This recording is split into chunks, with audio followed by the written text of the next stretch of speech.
Bam! So if people are single out there, you talk a lot on body language, right? Yeah, yeah. So, what is some body language that you would say that really shows someone's interested in you? Or, because Mhm. everything's online now. Everything's like, hit me on DM, or they're swiping left or right or up and down or whatever it is.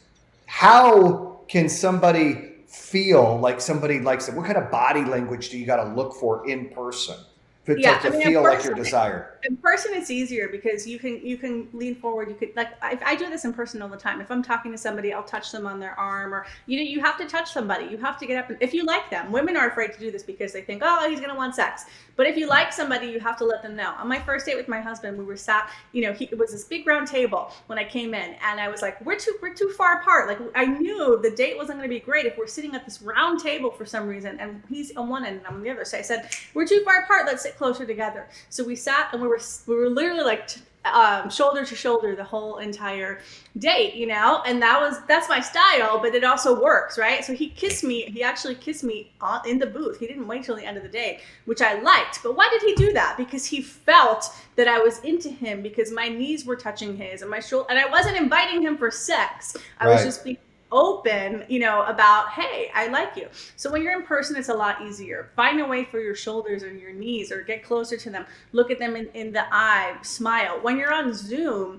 so you have to lean forward a little bit, not too much that you're like, oh my God, I'm like obsessed with you. But like, if you're, I'm on video right now. So for those who are not listening on video, if I'm leaned back into my chair with my arms crossed, you feel a different energy than if I sit up. My heart is open, my shoulders are back, I'm exposing the most vulnerable part of myself, which is my heart, and I'm leaned forward and I'm interested, right? So lean forward, be interested. If you're crossing your arms, uncross your arms, think to yourself, it's safe for me to open in this moment. If it's a Zoom thing, the most important thing with the Zoom dates is you have to project your energy. It's kind of like being on camera. You have to give more energy than you think, not be a fake person, but you have to make the person on the other side feel you, or else they're going to close the computer and be like, whatever, boring date. Add that to the list of crappy dates. So project your energy when you're on video. Think about literally sending your energy to that other person so that they actually feel you. I mean, dating has to do with feelings at the end of the day. Like, yes, okay, why do I like somebody over the other person? You could think somebody's attractive, like, okay, that person's hot. But at the end of the day, it's how they make you feel, how you feel when they're with you. So people are not emotional enough, I think, on first dates. And I don't mean like you're sitting there crying, but like if somebody asks you, like, what do you like to do? You could just say, oh, like, I like to watch Netflix. That's boring. Or you could say, like, if I were to say this, I would say, like, oh my God, I just started watching this show on Netflix called Call My Agent, and it's fascinating because it's about Hollywood agents who are working with these super famous celebrities in French, and there's so many issues that they face, and I just think it's crazy how they lie to the actors and they do everything they can to make the actors happy. And so, like, I'm talking about what I like about the show. I'm going into detail. If I was really on a date, I might even do even more. But see, there's a difference between I like Netflix and really bringing your passion. Bring your passion to dates, because people will feel you differently than the 90% of boring people out there who are just like, whatever, dating sucks. Let me find someone else to make me feel excited. That's great advice, and I love that. You give more detail. The people feel engaged. It's not simple one-liners, or that people want to, especially in today's world with everything being online and COVID, they want interaction. I love that. I think that's important. I hope the listeners are getting that, because I know a lot of people that that struggle to find love or find a relationship or feel unwanted, and a lot of it is intimidation, or they're scared to talk to somebody, or they don't know what to say. So I think that's great advice. Let me ask you this: everybody's experienced heartbreaks, right? And for some reason, it never seems right. It always happens. It never not happens. If you really like somebody, what's the best way to deal with breakups and heal from trauma and pain?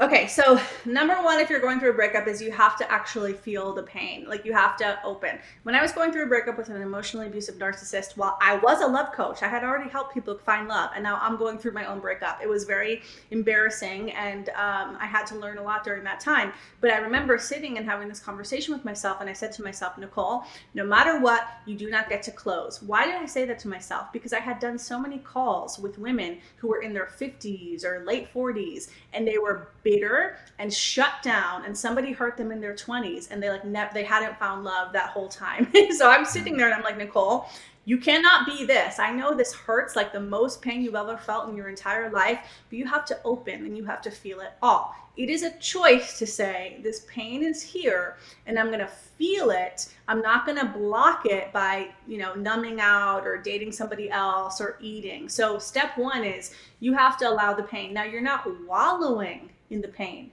You are simply allowing it to be there and exist and have its own timeline of moving out of your body. But then step two is you want to move it out of your body. So what I did is I played the song Kelly Clarkson, Addicted. I put it on my Spotify so it would repeat like 50 times in a row. That song is all about being addicted to love, and it's not good for you. And it was like the perfect song for me at the time, getting over a narcissist. I played that song in the morning and I would just listen to it and I would move my body and I would shake or I would scream or I would cry. I did what I had to do. Like I literally had this in my day until I got over it. I'm spending time letting the emotions out. So I let the emotions out. That's step two. Then step three is you have to ask yourself, what did I not get in this relationship that I needed? You know what people do in a breakup? They do this.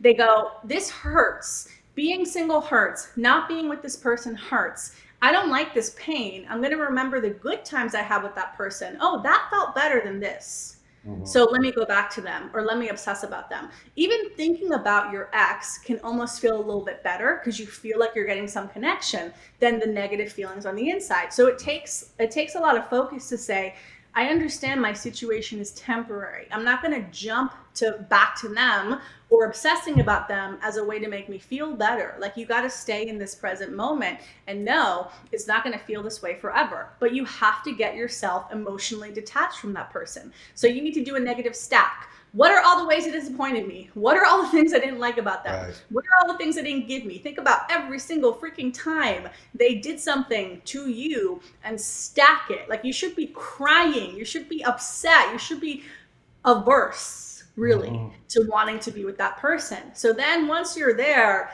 then step 4, now you can get into the manifesting. Now you can get into the fun. Now you can say, oh, wait a minute.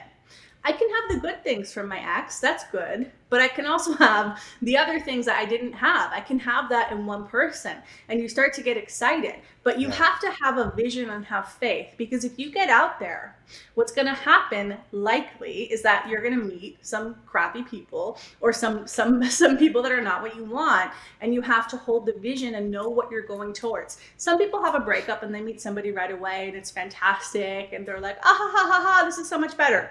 Not everybody has that experience. And so you have to hold the vision. You have to know what kind of love you're going for. Most people don't have a strong love vision. They either take what they can get, or they take what, like, oh, my friends have this, my parents have this, so this is all that's possible. Or they assume that the negative stuff they had in the past is always going to occur in the future. So you got to have a love vision is the most important thing after you do all of the emotional healing work. And then you have to date. Like you do have to date to find someone. Yeah, so they're just not going to fall out of the sky. So let's talk about your business, and that's great advice. Tell me about opening the business and how you built it, and how did you keep growing during the pandemic? Yeah, so I was working as a publicist for 5 years, and it's so funny because I do so much media now. Like I feel like every single day I'm commenting on some article or something, and so it did come full circle, the PR stuff. But I was very bored with that. I didn't want to work in an office, so I got obsessed with like location independence. I wanted to be an entrepreneur. I found out about life coaching. I decided to get certified. I started doing pro bono clients. I started working with a couple of life coaching clients, like, I don't know, paying me like nothing. But every single one of those women exclusively wanted to talk about love. Not like, let's go through our wheel of life with life coaching. I'm not making fun of life coaches, but it's like, oh, let's look at this, all these, like your health. And it wasn't that. Like, they all wanted to talk about love and relationships. And I was in that relationship at the time that I thought was the love of my life. And what I really wanted was to give people self-love. So all of those things informed my decision to say, I'm going to help people with the area of love and relationships, really. And then I did everything.